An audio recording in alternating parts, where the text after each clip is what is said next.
And here's a little voiceover video on questionnaire design. So what is the importance of questionnaire design? Isn't it obvious that when you need a question answered by respondents, you just ask the question and they just answer the question?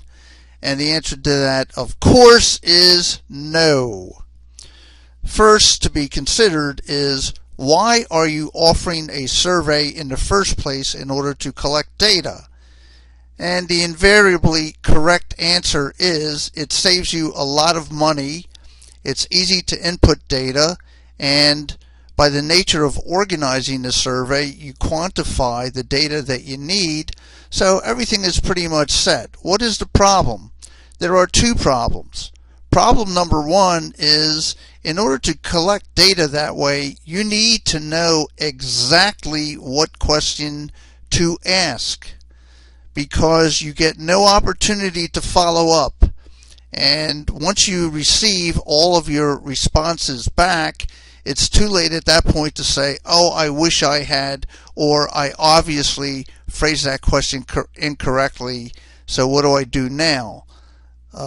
There's very little you can do at that point except replicating everything.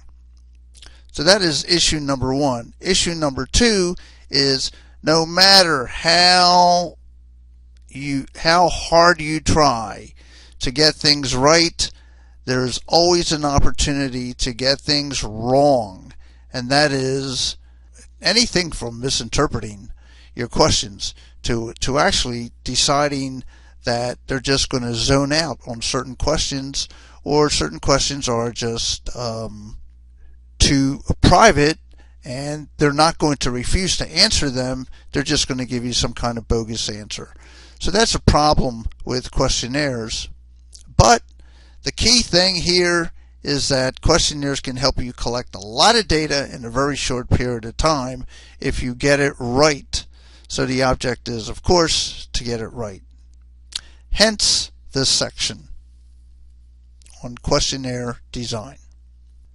So of course this gets a little philosophical, but it's not every question that deserves an answer. And I don't mean to get philosophical on you here, but I do aim to point out this fact, that respondents don't believe that they owe you a thing. They certainly do not believe that they owe you the truth. And a questionnaire, of course, is only as good as the questions it asks, because your responses are only going to be precise to the degree that you can ask questions in such a way that they get precise answers. So a good questionnaire, of course, appears as easy to compose as a poem. We've all taken questionnaires and completed surveys where we ourselves got angry because although everything looked fine with the survey, we either very quickly found it to be pretty annoying or intrusive. So here's some of the major decisions in questionnaire design. Number one, what should be asked? What kinds of questions should you ask? What kind of scale should you use? How then should each question be phrased in such a way where it doesn't signal an answer that that you might expect, and that is phrased in such a way that it gets actually what is in the respondent's mind. 3, in what sequence should the questions be arranged? And the shortcut there is that obviously the most difficult questions should be at the end, and you should go from more general to more specific. More general to more specific because it's easier for respondents to follow logically, and more difficult questions at the end. Why is that? Because by the time they get to those questions, they have already invested their time and effort in completing the questionnaire, and then they can see they only have several more questions to fill out, and therefore that kind of tames their reluctance. If you put that question right at the beginning of a survey, their response would be, if that's what this questionnaire is going to be like, there's no way I'm going to complete it. Question number 4 is, what questionnaire layout will best serve the research objectives? And the answer to that is a simple, the layout should be such that it makes it very easy for respondents to answer with complete and correct responses to their questions. How should the questionnaire be pre-tested? So most of us have some resume in some state of completion, and because it's important to us, we of course have had many people take a look at our questionnaire. Why? Because since we taking a look at our resume, and why? The reason for that is because since we completed the resume, the blind spots that we have, of course, would make it difficult to find the mistakes that we ourselves created. And then, of course, after you get someone to look at your survey and make notes on it or try to attempt to complete it, then you evaluate what they thought of the questionnaire and the questions, and then you revise it as necessary. So, in terms of what questions should be asked, that has to do with the questionnaire relevance and the questionnaire accuracy. And both of these have to do with validity, so you definitely should ask questions that are related to the issues that you want to get at. That is, every question on your survey should have a purpose. And I'm not saying necessarily that you really want the answers to all of those questions. You might use questions in order to set up other questions, or in order to get a respondent to relax or get into the mood for answering questions. But every question should have a purpose. In terms of phrasing questions, you can offer questions as open-ended questions where you invite someone to complete a phrase, or a fixed alternative question where you just give them boxes to check and you ask them to check one or another box, or you give them a scale to check where they're checking anywhere from 1 to 5 or 1 to 7. In terms of classifying surveys, you can look at it. Here's a cute little 2x2, either structured or unstructured surveys, and either undisguised or disguised surveys. And generally speaking, you are always looking for a disguised structured survey. So when we say a disguised structured survey, this is what we're talking about. What we want is we want someone's opinion on something where we're not leading them and they're not seeing what it is that we want from them. They're just giving us an honest answer to an honest question.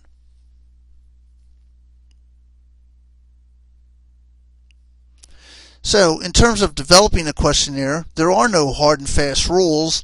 And what does that mean? There's no perfect questionnaire. Of course, just because there's no perfect questionnaire doesn't mean they're all in somewhere along the scale of being perfect. There are some that are absolutely horrible. So, here's my statement here. There might not be a clear best way to ask a question, but there are definitely many horrible ways to ask questions. So here's some general guidelines. Number 1, avoid complexity. That is, use simple conversational language. And what we aim for here is we aim for a 9th grade education. Avoid leading and loaded questions.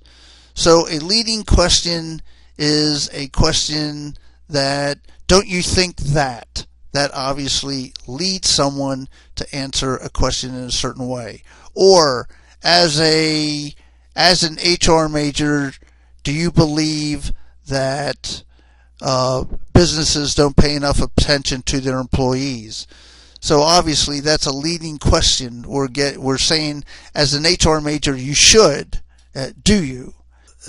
A loaded question is a question because of the way a question is phrased. It will lead to a sense of guilt or anger, etc. Another guideline is you should avoid ambiguity. That is, be as specific as possible. Do not have double negatives. Do not have any double negatives in your questions. They're difficult for people to interpret, especially if you have an international audience or people for whom English is not their first language.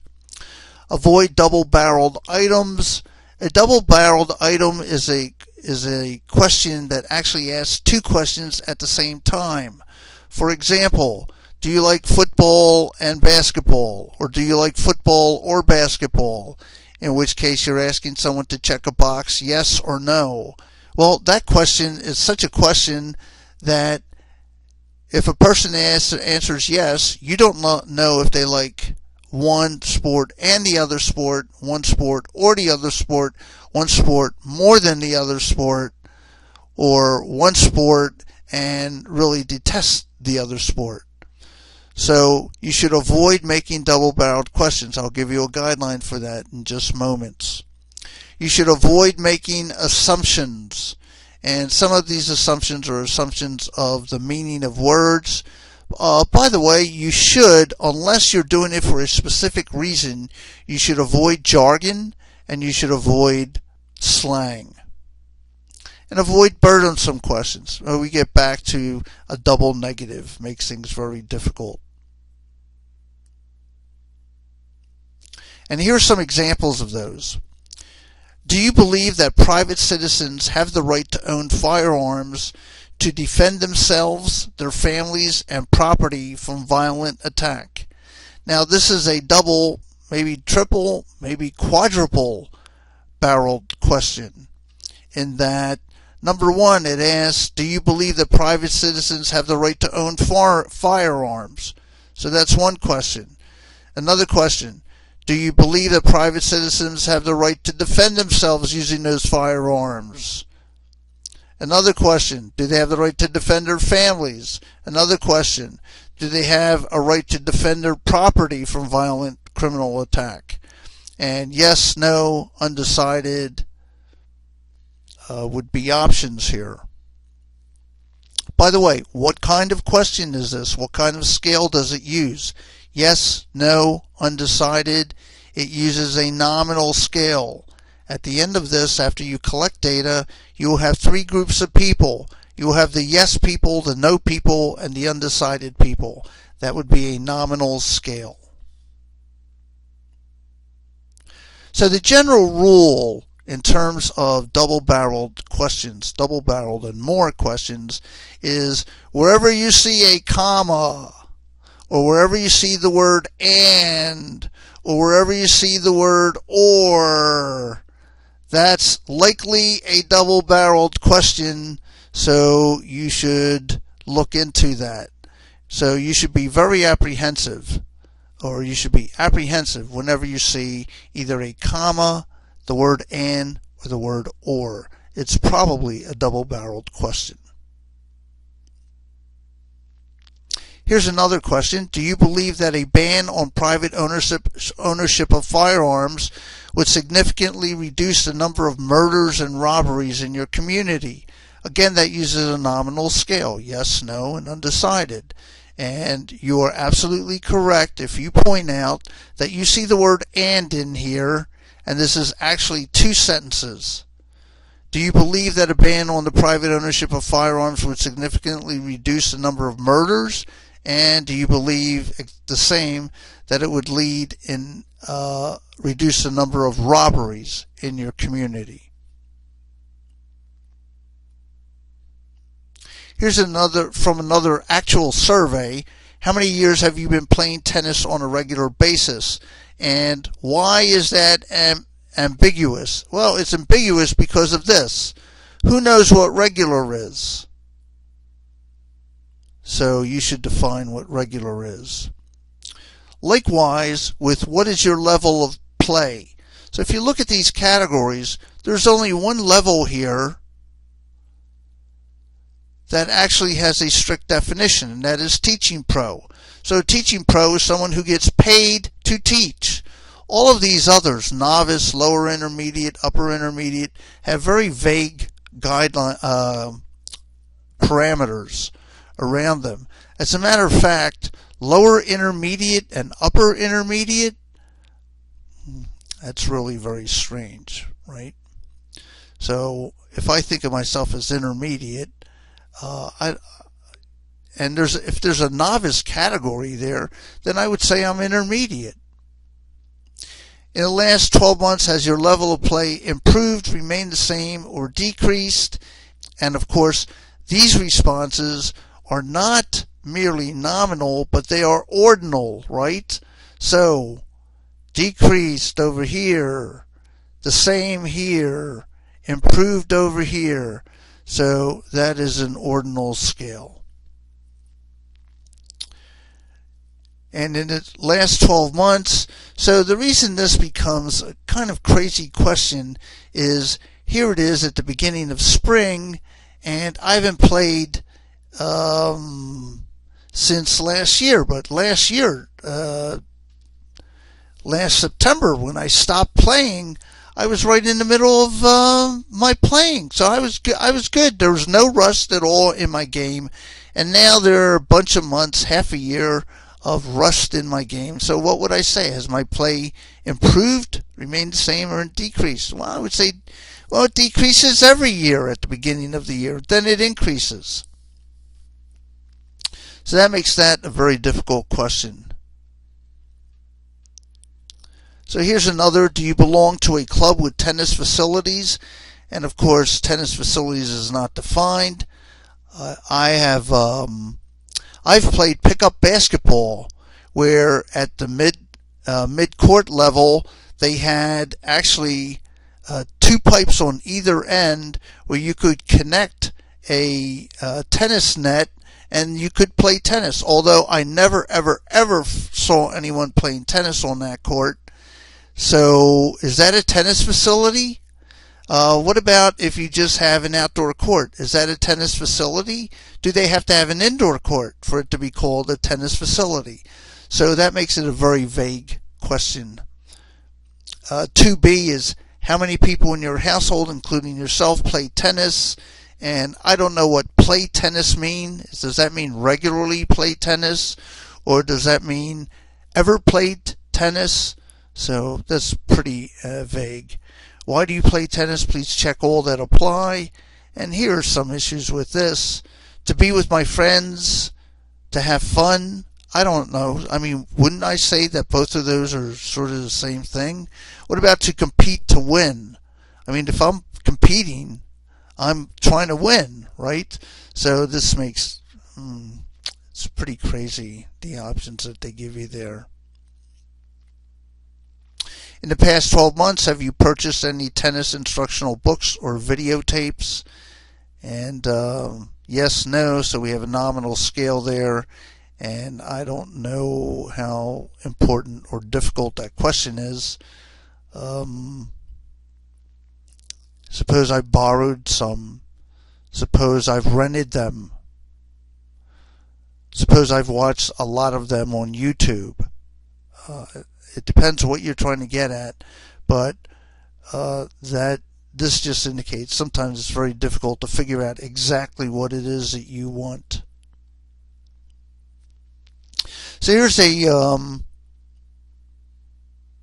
a description of a survey that's given to passengers of American Airlines. So it says, Dear passenger, American Airlines is pleased to have you on board today to help us provide the best service possible. We need to know more about you and your opinions of our service. If you are over 11 years old, we would appreciate it if you would complete this questionnaire. So we're asking for 12-year-olds to complete this questionnaire, right? So let's take a look at the questionnaire. Please indicate the flight number and the date. So already, talking about burdensome, already we're asking someone, dig out your ticket, your airline ticket, and please indicate your flight number.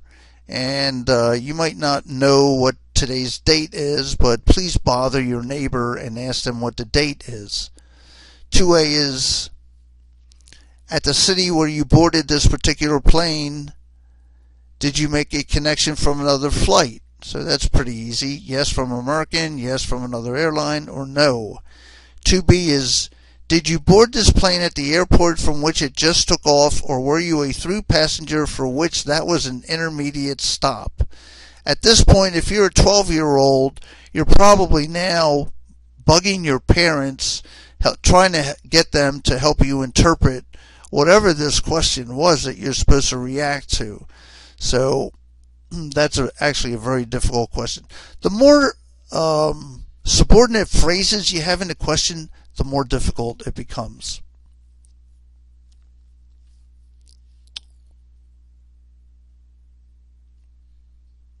So the next box here, please rate each of the following with regard to this flight if applicable.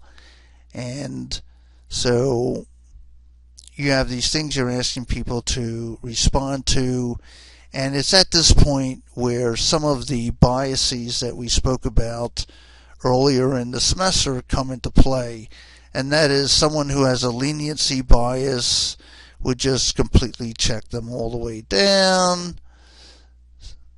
Someone who has more of a centrality bias would check the middle. And someone who has a strictness bias would check, no one's quite good enough for me, well, you're okay here, that kind of bias.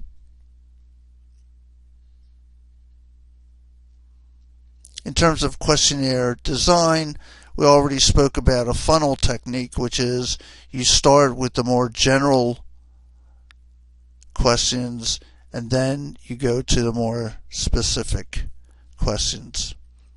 And the more difficult questions should come at the end of your survey. Why? Because by that time people have already invested in their energy in completing the survey. Pre-testing, of course, is very important. Why? Because in all likelihood, you cannot see the errors that you make in the design of a survey. So you should have someone else take a look at it, even complete it, in order to see what kind of issues there might be.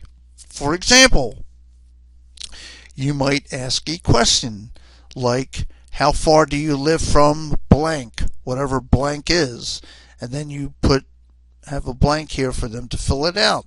And some people would say, how far do you live? They would say 20 miles. And someone else might say 20 minutes.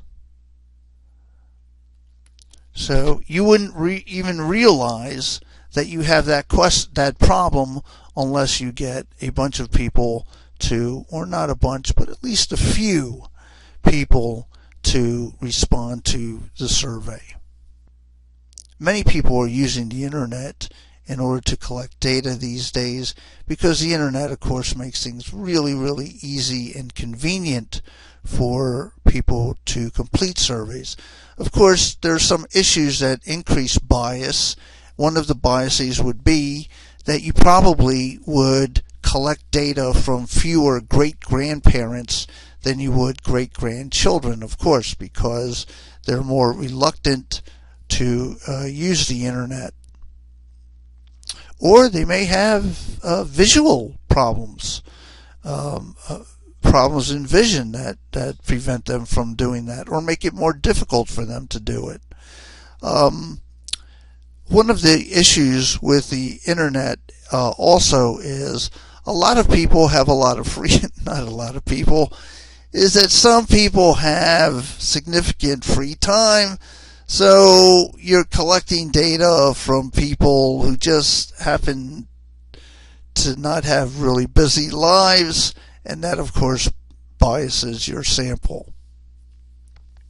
So Google and Google Forms makes things very easy. So now they have a questionnaire that you can use Google Form to do questionnaires and open it up and collect data, and Google will actually do a fairly preliminary statistical analysis of your responses to the various questions, and that is really pretty good. So we know what a graphical user interface is, and that is the ability to do things on the screen, interact with what what people are making available to you. Yeah, you know what a paging layout is. You can go from screen to screen. You can scroll up, scroll down. You can use push buttons. There's a status bar at the end or on the right hand side, and you can see as you're completing the questionnaire, you can see how much further you have to go. Here are some definitions relevant to computer surveys. So there's a radio button, and that's that round button that you click on. There's a drop down box where you click on something and then it opens up a box of sub responses. There are check boxes where you check a box or two.